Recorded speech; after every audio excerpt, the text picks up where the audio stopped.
Sebelum kita teruskan kepada topik yang terakhir untuk modul ini, saya ingin memberitahu anda apa yang anda belajar sepanjang kursus, sepanjang modul-modul ini adalah secara permukaan sahaja. Dia akan memberikan pengetahuan yang sangat bagus untuk anda terapkan, tetapi andai kata anda minat dalam bidang kecergasan, dalam bidang fitness ini, saya sangat mengesyorkan anda untuk belajar dengan lebih mendalam, dengan lebih terperinci, sama ada menyertai kursus ataupun mengambil sijil kejurulatihan dan kecergasan. Okey, dengan itu kita akan teruskan dengan topik yang terakhir untuk modul 3. Bagaimana untuk merancang plan senaman anda ataupun untuk klien. Dan untuk topik bagaimana untuk merancang plan senaman ni, saya tidak menjangka anda untuk merancang daripada awal sampai akhir, tetapi ini lebih kepada cara untuk menstruktur secara menyeluruh lah. Kalau untuk plan secara terperinci, senaman apa yang nak dibuat dan sebagainya, mungkin anda memerlukan bantuan seorang personal trainer ataupun jurulatih kecergasan. Okey, baik, macam mana nak membantu anda merancang plan senaman? Pertama sekali, anda perlu bertanya kepada klien anda ataupun kepada dirilah beberapa siri soalan penting seperti: pertama sekali, adakah mereka mempunyai masalah ataupun sejarah kesihatan? Senaman itu bagus untuk kesihatan, tetapi andai kata dibuat dengan salah yang tak sesuai dengan individu, dia akan memberi kesan yang lebih memudaratkan kesihatan. Oleh itu, kalau anda tidak pasti ataupun anda mempunyai masalah kesihatan tertentu, sila rujuk kepada pakar terlebih dahulu. Soalan-soalan yang berikutnya adalah untuk anda mengenali lebih tentang klien anda supaya dapat merangka plan senaman secara kasar. Soalan yang berikutnya dan yang agak penting iaitu apakah matlamat mereka. Kalau nak kurangkan lemak, iaitu untuk kebanyakan orang, pastikan utamakan pemakanan. Dari segi senaman pula, seimbangkan antara kardio dan senaman otot. Mungkin lebihkan kardio untuk membantu dalam pembakaran kalori yang lebih, dan jangan lupa juga untuk selitkan latihan lain sekali-sekala, pelbagaikan senaman untuk menambah baik pelbagai aspek kecergasan. Kalau matlamat mereka adalah untuk membina otot, lebihkan senaman otot, manakala dari segi pemakanan fokus kepada pengambilan protein yang secukupnya. Soalan kedua, apakah pengalaman mereka dalam kecergasan? Adakah mereka masih lagi beginner, baru nak mula, ataupun mereka sudah berpengalaman dan sudah mempunyai asas kecergasan? Bagi yang baru mula, fokus kepada yang asas, pastikan teknik senaman itu betul, manakala jauhi senaman yang intensiti tinggi. Apabila tahap kecergasan makin membina, barulah secara perlahan maju kepada senaman yang lebih advance. Andai kata seorang yang baru nak mula terus pergi membuat latihan yang intensiti tinggi, yang sangat susah, itu boleh mengundang kecederaan.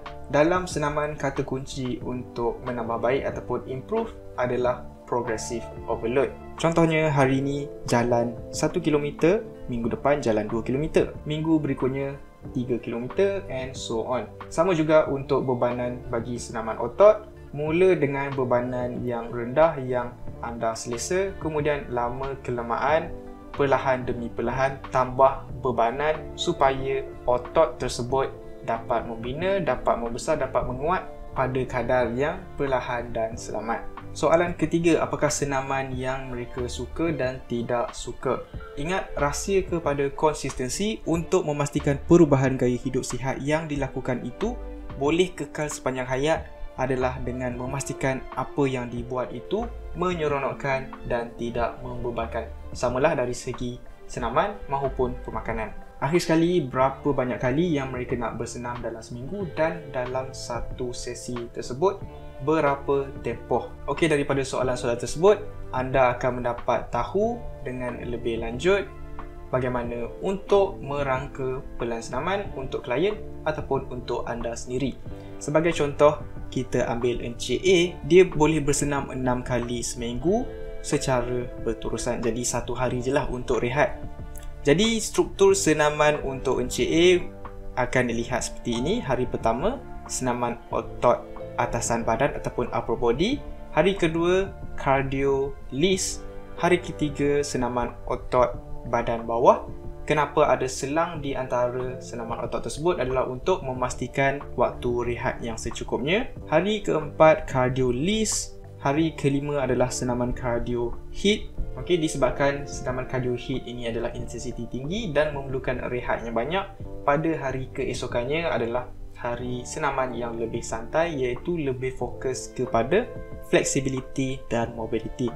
Jadi anda lihat sepanjang tempoh 6 hari ini terdapat pelbagai jenis senaman. Ada senaman otot, ada senaman kardio, dan senaman kardio juga ada yang intensiti tinggi, ada yang intensiti rendah, dan terdapat juga satu hari yang dikhaskan untuk menambah baik komponen kesihatan yang lain, iaitu flexibility.